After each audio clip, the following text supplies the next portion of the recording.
Tabasamu na GSM Foundation, na baada ya hapo sasa tutamsikiliza pia mdhamini au mshiriki mwingine ambaye ni GSM Foundation, na baada ya hapo tutawasikiliza sasa mahasimu wawili, na baada ya hapo na wahamasishaji wetu pia wengine wataweza kuongea. Mr. George, karibu. Asalamu alaykum. Nashukuru kwa uwepo wenu. Kwa majina naitwa George Job, wengi mnanifahamu kwa tasnia nyingine, lakini mbele yenu nipo kama mwenyekiti wa kama mwenyekiti wa Wape Tabasamu Foundation, taasisi isiyokuwa ya kiserikali na inaundwa pamoja na vijana ambao nafanya nao kazi katika tasnia nyingine ya mpira wa miguu, na wengi wenu Wape Tabasamu sio kitu kigeni. Ni sasa hivi kipo almost mwaka wa 5 tayari, na tunaenda kwenye msimu wa 5 wa hichi kitu. Tumekuwa tunafanya hiki kitu season after season kuanzia 2022. Sasa hivi tuko 2026, tunaenda kufanya season ya 5, lakini tulijaribu kuset standard ya kile kitu ambacho tunakifanya. Lengo letu kubwa la kuanzisha Wape Tabasamu ilikuwa ni kutengeneza image nyingine ya wachezaji kwa jamii, wasionekane tu kama wachezaji lakini wanafanya nini kwa jamii. Ndio lengo kubwa la kuanzishwa kwa Wape Tabasamu. Initially tulikuwa tunataka kugusa jamii na kuweka mabadiliko ambayo ni positive kwa jamii. Kwa hiyo tumekuwa tunafanya hivyo kwa muda mrefu na tunaenda kwenye msimu mwingine tena. Press yetu ya leo itaenda kuzungumza vitu kadha, lakini mojawapo pia ya hivyo vitu ambavyo tunaenda kuzungumza ni kuutambulisha rasmi msimu wa Wape Tabasamu 2026, malengo ya Wape Tabasamu kwa mwaka huu 2026, lakini kubwa zaidi pia kuutambulisha mwenza wetu ambaye tutakuwa naye kwa msimu huu. Kwa misimu kadhaa tumekuwa tunashirikiana naye na tumekuwa tunashirikiana pia na mataasisi mengine vile vile, lakini kwetu sisi ni privilege kuwa kupartner na watu kama GSM Foundation ambayo imekuwa inafanya kazi for over 10 years. Sisi ndio kwanza tuko kwenye mwaka wa 5, almost tunajitafuta huko, lakini kwa taasisi kubwa kama GSM Foundation kuona potential yetu na kukubali kufanya kazi na sisi ni jambo kubwa sana. Kwa hiyo madam hapa yeye ataeleza sababu zilizowafanya wao kujiunga na sisi, goals zetu za mwaka huu, lakini tuna vitu vingi sana kwa sababu tumekuwa tunafanya kuanzia 2022. Kwa mwaka huu tunataka kuifanya kuwa tofauti sana. Tunataka kuifanya kuwa tofauti sana kwa maana ya kila mwaka tunakusudia kufanya makubwa zaidi. Kila mwaka tunakusudia kufanya makubwa zaidi, na tutakapoenda mbele na kuelaborate zaidi msimu huu wa 2026, nadhani watu wengi wanaweza wakashangazwa na kile ambacho tunataraji kukifanya kwa msimu. So inshallah nategemea kwamba tutakamilisha kila ambacho tumekipanga. Nisimalize sana maneno ya kuzungumza. Naomba nimkaribishe mwenza wangu hapa, na atajitambulisha kutoka GSM Foundation ni nani na ataeleza nini kingine ambacho kimetuleta hapa na yeye kwa nini yuko kwenye meza mbele siku ya leo. Asante. Kwa majina naitwa Faith Bu kama ambavyo nimetambulishwa na Mr. George. Ni mkurugenzi kutoka GSM Foundation. Nadhani wengi wenu mnaifahamu GSM Foundation ni taasisi tanzu ya GSM Group of Companies ambayo kimsingi imeanzishwa kwa ajili ya kuwezesha jamii ya Watanzania na kurudisha back to our community baada ya kuwa tumefanya biashara. Leo kama ambavyo amesema George, nichukue nafasi hii kwanza kuwashukuru wote kwa kutokezea kwenye press conference hii. Kwa kweli kimsingi hata kama mazuri tunayafanya kiasi gani, bila nyie waandishi wa habari kutusaidia kupaza sauti na kuijulisha jamii yetu nini tunafanya kwa umoja wetu, itakuwa ni kazi bure. Kwa hiyo niwashukuru sana kwa ujio wenu. Mara baada ya kusema hayo, pia niwashukuru Wape Tabasamu Foundation na kuwapongeza kwa kazi nzuri sana ambayo wamekuwa wakifanya for the last 5 seasons. Kama ambavyo amekuwa amesema, GSM Group imekuwa ikiwa ni partner wao or rather sponsor wao kwenye misimu iliyopita, lakini kipekee mwaka huu hatuingii tu kama sponsors, lakini tunaingia kama partners. Na moja ya tukio kubwa ambalo tutalifanya leo ni kutia saini makubaliano yetu ya kufanya kazi kwa pamoja, kwa Kiingereza wanaita Memorandum of Understanding. Lakini pia tutapata wasaa wa kusikia partnership yetu kwa mwaka huu inaenda kukava nini kwenye msimu huu wa Wape Tabasamu 2026. Kama ambavyo mnafahamu na kama ambavyo George amekuwa akisema, foundation hii Wape Tabasamu Foundation wamekuwa wakifanya hizi charity match ama mechi za hisani kwa ajili ya kurudisha na kusupport jamii ya Watanzania katika makundi mbalimbali. Kwa mwaka huu ningependa kutangaza rasmi partnership yetu sisi GSM Foundation na Wape Tabasamu Foundation inalenga katika maeneo makuu mawili kimsingi. Eneo la kwanza ni kusapoti sekta ya elimu, na mahususi, najua sekta ya elimu ni pana sana, ina mahitaji mengi sana, lakini sisi kwa partnership yetu ya mwaka huu tutajikita zaidi katika kusupport sekta ya elimu kupitia usafi wa mazingira, kwa maana ya kujenga vyoo vya mashuleni ambavyo vina facilitate mahitaji ya wanafunzi maalum, ama kwa namna nyingine tunaita watoto wenye ulemavu. Moja ya changamoto ambayo tumeitambua katika sekta ya elimu ni kwamba kuna uhaba mkubwa sana wa miundombinu ya vyoo katika shule. Shule nyingi zinakuwa na watoto wengi, lakini ukilinganisha na matundu ya choo ambayo watoto wanatumia, imekuwa ni changamoto sana, kitu ambacho kimekuwa kikipelekea baadhi ya watoto especially wa kike katika zile siku zao za mwezi kuwa hawaendi shuleni na ku drop katika matokeo yao. Kwa moja ya initiative ambayo tutafanya safari hii ni kuhakikisha kwamba tunajenga vyoo 4 katika shule ambazo tutazi-identify zina uhitaji, na kila choo kitakuwa kina matundu 12 na kitakuwa kina facility ama kina miundombinu ambayo inawawezesha watoto wa kike, lakini pia watoto wenye ulemavu. Lakini katika sekta hiyo ya elimu pia tunatarajia kutoa madawati 200. Takwimu zinaonyesha sasa hivi katika shule nyingi za serikali watoto wengi dawati moja wanakaa watoto kati ya 4 na zaidi.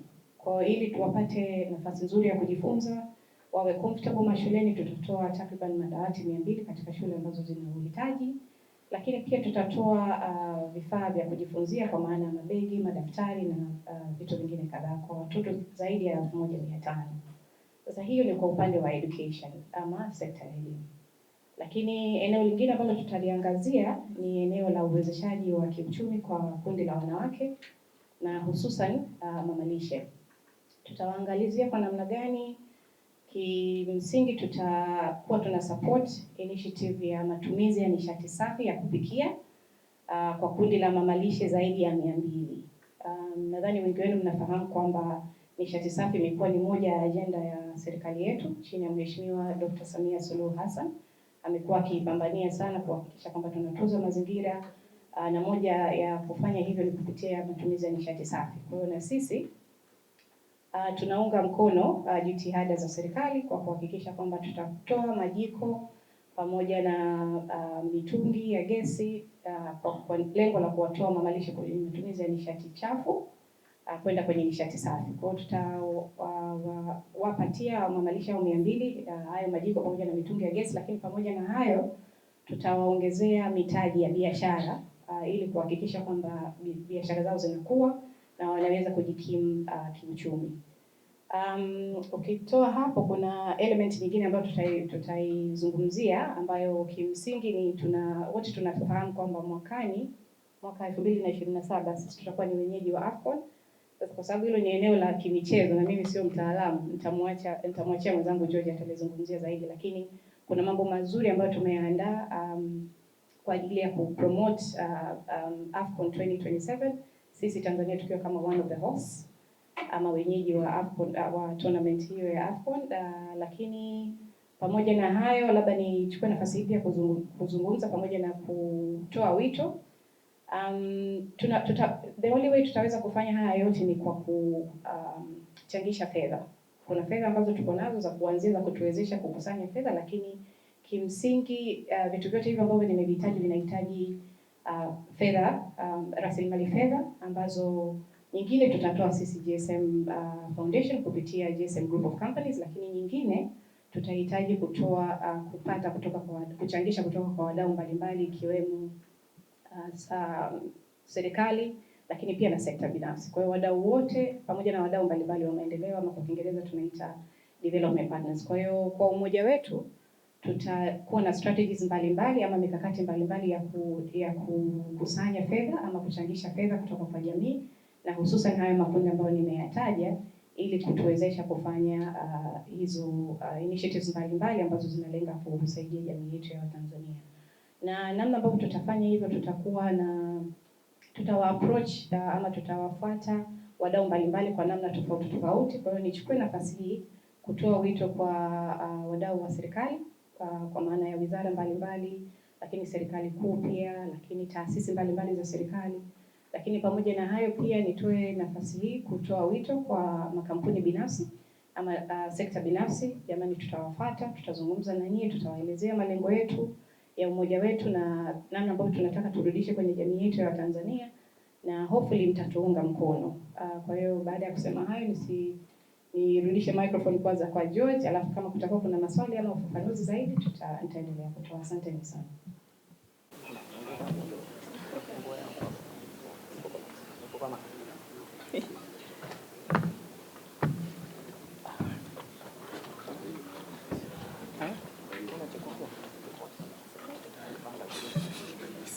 Habari za saizi ndugu waandishi wa habari. Mimi kwanza napenda kutoa shukrani zangu za dhati kwa GSM Foundation kushirikiana na sisi katika msimu huu pia. Mimi kama mkuu wa timu Kibwana nimejiandaa vizuri kupata matokeo. Nimejua mbinu za timu pinzani walikuwa wanazitumia ili kusudi kunifunga. So mimi sasa hivi nimejiandaa vizuri na imani nitapata matokeo makubwa kwa kupitia wachezaji wangu akiwepo Maxi, na pia najua nini cha kufanya msimu huu. So mimi ninachoomba tu mashabiki wa timu Kibwana wajitokeze kwa wingi hiyo siku ya mchezo ili kusudi waje kufurahia mchezo. Asante sana. Nipo na Maxi hapa atazungumza tumejipangaje msimu huu kupata matokeo.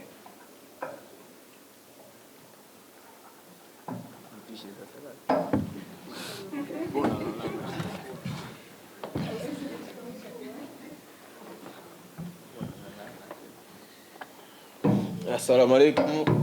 Bwana Yesu asifiwe. Mimi naitwa Max Nzengeli. Nashukuru sana uwepo wenu hapa ndani na kuwa pamoja na sisi. Tunawakaribisha sana siku hiyo ya tarehe 11 kwenye mechi yetu. Na msimu huu mimi naamini tutawapiga magoli mengi sana kwa sababu sisi sasa hivi tunataka kutengeneza timu nzuri. Sio wachezaji wazuri lakini timu nzuri. Kwa kuwa hao wenyewe kwa kuwa pia wapo, naamini watakufa mwaka huu. Nimalize.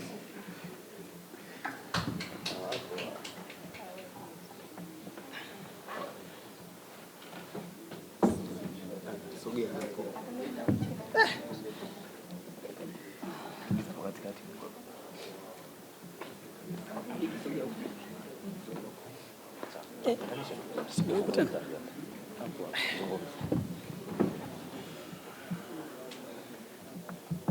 Habari za asubuhi.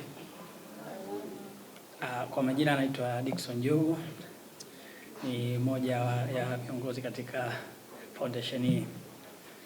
Kwanza ningependa kuishukuru GSM Foundation kwa kuweza kushirikiana na sisi katika mwaka huu. Japokuwa wamekuwa wakishirikiana na sisi katika miaka pia ya nyuma. Kwa hiyo tunashukuru sana na tutaendelea kusapotiana kulifanya jambo hili kuweza kuwa kubwa zaidi. Lakini sina mengi ya kuongea kwa sababu nishaongea mengi sana huko nyuma na kila mwaka imekuwa yanajirudia yale na ukizingatia Kibwana kauli zake ni zile zile kila siku kwamba yeye amegundua mbinu zetu. Kwa hiyo mimi nachoamini kila kitu kitakuwa vile vile na tutapata matokeo mazuri katika msimu huu pia. Ningependa kumwachia Mike Bwana Mshele amalizie.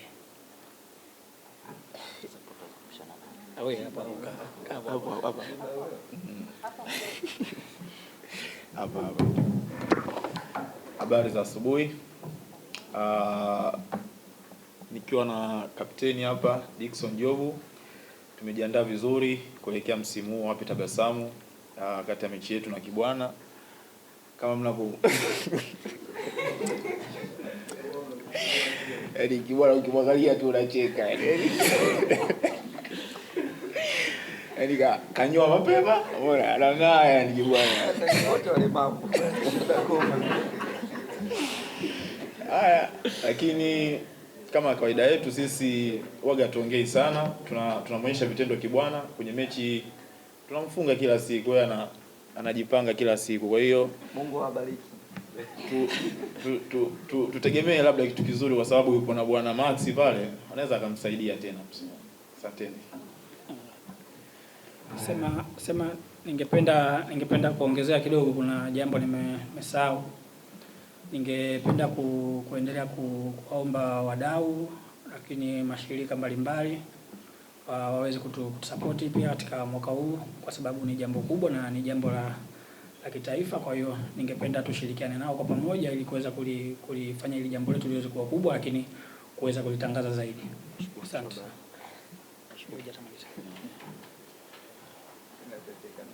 Nimepokea maswali matatu, lakini kabla sijaenda mbali, kuna simu moja ambayo imeingia hapa, it's kind of breaking news .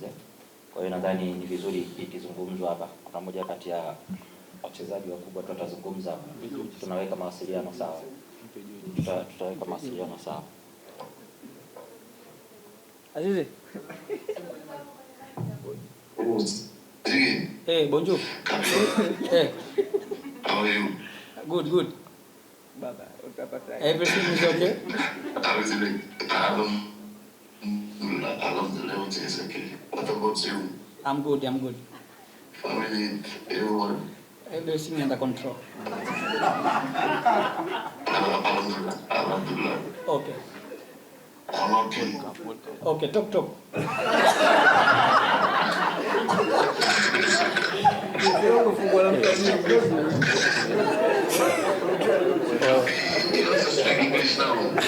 Aziz, we are live on press conference. Now you can talk to the media. The media is listening to you. We are here launching the official date of the match, of the event, that will be on 11th of July. So you can confirm your presence on the match in front of the press and the media that is listening to you right now, live.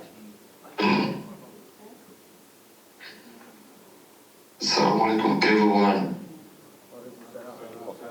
I'm here at this game. I've just confirmed my presence to this event. But I'm always team Kiwana, so I'm coming to win Dixon team. So they want to be ready. Okay, thank you very much, Aziz. We are very happy to receive your confirmation and have a good time. We can talk later. Thank you. Kwa hiyo huyu ni Stefan Aziz akiconfirm uwepo wake kwenye siku ya mchezo na ameweka wazi ataparticipate kwa timu Kibwana. Sasa nikirudi kwenye maswali ya msingi ambayo yameulizwa, tukianzia kwenye lile swali la kwanza la venue. Ni kweli tuko kwenye mipango ya kubadili venue, lakini sio kwa msimu bado itabaki kwa Morogoro.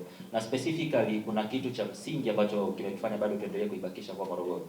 Na ukiangalia viwanja ambavyo vimeteuliwa kuwa moja kati ya training facilities kwa ajili ya AFCON 2027, Jamhuri Stadium Morogoro nayo iko. So tunaitumia hiyo pia kama moja kati ya infrastructure ambayo iko katika njia ya kutumika kwenye AFCON 2027. Yeah.